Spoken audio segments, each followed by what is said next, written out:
আমার প্রিয় ছাত্রছাত্রী প্রশ্ন বিচিত্রা চ্যানেলে তোমাদের সকলকে স্বাগতম জানাই। আশা করি তোমরা সকলে ভালো আছো। আজকে এই ভিডিওর মাধ্যমে আমরা পড়ব ক্লাস 2 এর দ্বিতীয় পর্যায়ক্রমিক মূল্যায়নের জন্য ইংরেজির 1 নম্বর প্রশ্নপত্র। দেখো, এটা তোমরা রয়্যাল মার্টিন বইয়ের 271 নম্বর পেজে পেয়ে যাবে। একের থেকে কি বলছে, অ্যান্সার দ্য ফলোইং কোশ্চেন্স, অর্থাৎ নিচের প্রশ্নগুলির উত্তর দাও। কি বলছে, what is your father's name, তোমার বাবার নাম কি? তাহলে মাই ফাদার্স নেম ইজ, কি লিখবে, my father's FATHERS, my father's name is. ঠিক আছে, মাই ফাদার্স নেম ইজ বলে এবার যে যার বাবার নামটা লিখবে। তারপরে বিয়েটা বলছে, what does your father do, তোমার বাবা কি করেন? তাহলে আমার বাবা যদি আমি বলি পেশায় একজন শিক্ষক, তাহলে my father is a teacher. ঠিক আছে, হোয়ার ডু ইউ লিভ, কোথায় তুমি বাস করো? I live in Kolkata, I live in Kolkata. তাহলে তোমরা তোমাদের বাড়ি যেখানে সেটা লিখবে। Which class do you read in, তুমি কোন ক্লাসে পড়ো? I read in class 2। ঠিক আছে, I read in class 2। What is the last month of the year, অর্থাৎ বছরের শেষ মাসের নাম কি? The name,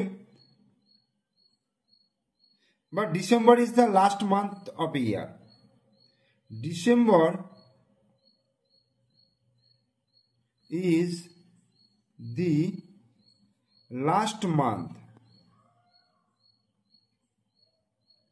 of a year, ঠিক আছে, December is the last month of a year. এরপরে দেখো দুইটা, see the words in the help box and fill in the blanks correctly. বলছে এইখানে হেল বক্সে যে শব্দগুলো দেওয়া রয়েছে সেই শব্দগুলো যেটা যেখানে হবে সেটা বসাতে হবে। হেল বক্সে কি আছে, স্মেল, স্মেল মানে কি, গন্ধ অনুভব করা। টেস্ট, টেস্ট মানে হচ্ছে স্বাদ নেওয়া। টাচ মানে স্পর্শ, সি মানে দেখা, হিয়ার মানে হচ্ছে শোনা।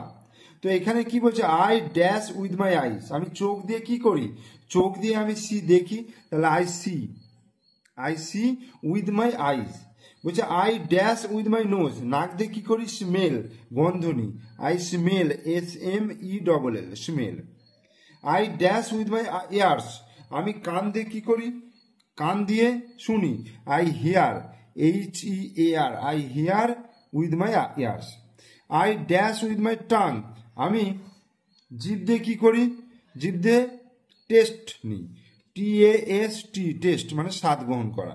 I dash with my skin, আমার চামড়া দিয়ে কি করি, স্কিন, ত্বক দিয়ে কি করি, টাচ, স্পর্শ অনুভব করি, TOUCH, টাচ। এরপরে 3 দাগের match the words in column A with the rhyming words in column B, অর্থাৎ A কলামের সঙ্গে B কলাম মেলাতে হবে এবং রাইমিং ওয়ার্ডস অর্থাৎ ছন্দ আছে সেই রকম ওয়ার্ডের সঙ্গে। যেমন দেখো, KID কিড, FWD ফিড, তাহলে কিডের সঙ্গে হবে feed. GOAT goat, BOAT boat. এই PEN pen, TEN ten. RED red, BED bed. BIG big, FIG fig. বোঝা গেল? তারপরে বলছে fill in the blanks with AND, AND দ্বারা পূরণ করতে হবে। পৃথিবীতে যদি কোনো জিনিস একটা থাকে বা এই মহাবিশ্বে যদি কোনো জিনিস একটা থাকে তাহলে সেখানে আমি দি ব্যবহার করবো, অর্থাৎ নির্দিষ্ট করে বোঝাবো। যেমন দি আর্থ, পৃথিবীতে একটাই রয়েছে, দি আর্থ। তারপরে এদিকে দেখো দি সান, সূর্য, তাহলে দি সান হলো। এবার ড্যাশ অরেঞ্জ, যদি ভাওয়েল দিয়ে শুরু হয় অর্থাৎ AEIOU এইগুলো দিয়ে যদি শুরু হয় তাহলে অ্যান বসবে, তাহলে অ্যান অরেঞ্জ। অ্যান এলিফ্যান্ট, ঠিক আছে। আর টেবিল, টি দিয়ে অর্থাৎ কনসোনেন্ট দিয়ে শুরু হচ্ছে, তাহলে কনসোনেন্ট দিয়ে শুরু হলে কি হবে, A। এবার বলছে what is called interrogative pronoun, give example. তাহলে ইন্টারোগেটিভ প্রোনাউন কাকে বলে এবং এক্সাম্পল দিতে বলছে, ঠিক আছে। ইন্টারোগেটিভ প্রোনাউন হচ্ছে একটা ইন্টারোগেটিভ প্রোনাউন, এটা হচ্ছে প্রোনাউন যে আছে না, অর্থাৎ নাউনের পরিবর্তে যে শব্দ ব্যবহার করা হয় তাদের প্রোনাউন বলে। সেই প্রোনাউনের যে ভাগ আছে সেই ভাগের মধ্যে ইন্টারোগেটিভ একটা প্রোনাউন, বোঝা গেল। তাহলে আমি যদি এটাকে লিখি অ্যান, এটা শর্ট করে যদি লিখি অ্যান ইন্টারোগেটিভ, তোমরা বড় হলে শিখবে, interrogative pronoun, an interrogative pronoun is a type, typ, type of pronoun, pronoun used to ask question, used to ask question, অর্থাৎ কোশ্চেন করতে যে প্রোনাউন ব্যবহার করা হয় তাকে বলা হচ্ছে ইন্টারোগেটিভ প্রোনাউন, আস্ক কোয়েশ্চেন।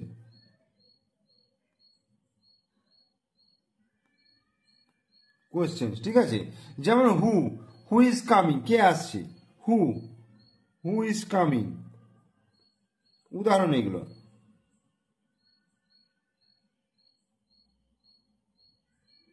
ঠিক আছে, হু ইজ কামিং, তাহলে হুটা এখানে, ঠিক আছে। তারপরে ধরো কি বলবো, আর কি বলবো,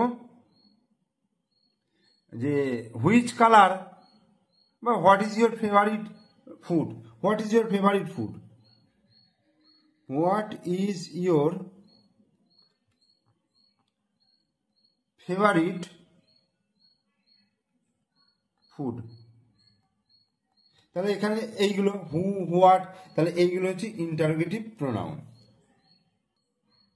এরপরে দেখো সাদা, রাইট ইন ইংলিশ, ইংলিশে করতে বলেছে সাদা, হোয়াইট, WHITE, হোয়াইট, লাল কি হবে, রেড, RED, রেড মানে লাল, রামধনু মানে রেনবো, RAIN, রেনবো, রেনবো মানে হচ্ছে রামধনু, গ্রীষ্মকাল সামার, SUMMER, সামার মানে হচ্ছে গ্রীষ্মকাল, আর বসন্তকাল স্প্রিং, SPRING, স্প্রিং মানে হচ্ছে বসন্তকাল। বলছে রাইট ইন বেঙ্গলি, বাংলায় লিখতে বলেছে নাইস, নাইস মানে সুন্দর, বাটারফ্লাই মানে প্রজাপতি, ইনসেক্ট মানে হচ্ছে পতঙ্গ, প্রফেশন মানে হচ্ছে পেশা, আর মিট মানে হচ্ছে সাক্ষাৎ, ঠিক আছে। এরপরে বলছে right 5 sentences on your school, তোমার স্কুল নিয়ে 5টা বাক্য লিখতে বলেছে। তাহলে দেখো আমি 5টা সেন্টেন্স লিখেছি আমাদের তোমার স্কুল নিয়ে। দেখো, the name of our school is Krishnanagar primary school, অর্থাৎ আমাদের স্কুলের নাম হচ্ছে কৃষ্ণনগর প্রাইমারি স্কুল। তোমরা যে যার স্কুলের নাম লিখবে। There R 4 teachers in our school, আমাদের স্কুলে 4 জন টিচার রয়েছেন, শিক্ষক মহাশয় রয়েছেন, তোমরা সেটা কজন রয়েছে সেটা লিখবে।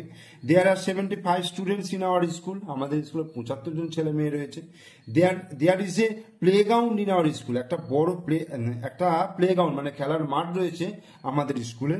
আর we respect the teachers of our school, আমরা আমাদের শিক্ষক মহাশয়দের সম্মান করি। এরকম তোমরা আরো 5টা বাক্য তোমরা লিখতে পারো, এগুলি লিখতে হবে এমন কোনো কথা নেই। তোমরা নিজেরা যদি লিখতে পারো, বানিয়ে লিখতে পারো, তাহলে লিখতে পারো, ঠিক আছে, অসুবিধা নেই। তাহলে তোমরা এই 1 নম্বর প্রশ্নপত্রটা ভালো করে দেখবে, কারণ এই ধরনের প্রশ্ন কিন্তু তোমাদের পরীক্ষায় আসতে পারে। ভিডিও ভালো লাগলে লাইক করবে, কমেন্টস করবে, বন্ধুদেরকে শেয়ার করবে, আর আমার চ্যানেলে নতুন দর্শক হলে অবশ্যই চ্যানেলটিকে সাবস্ক্রাইব করে দেবে এবং পাশে থাকা বেল আইকন প্রেস করে দেবে।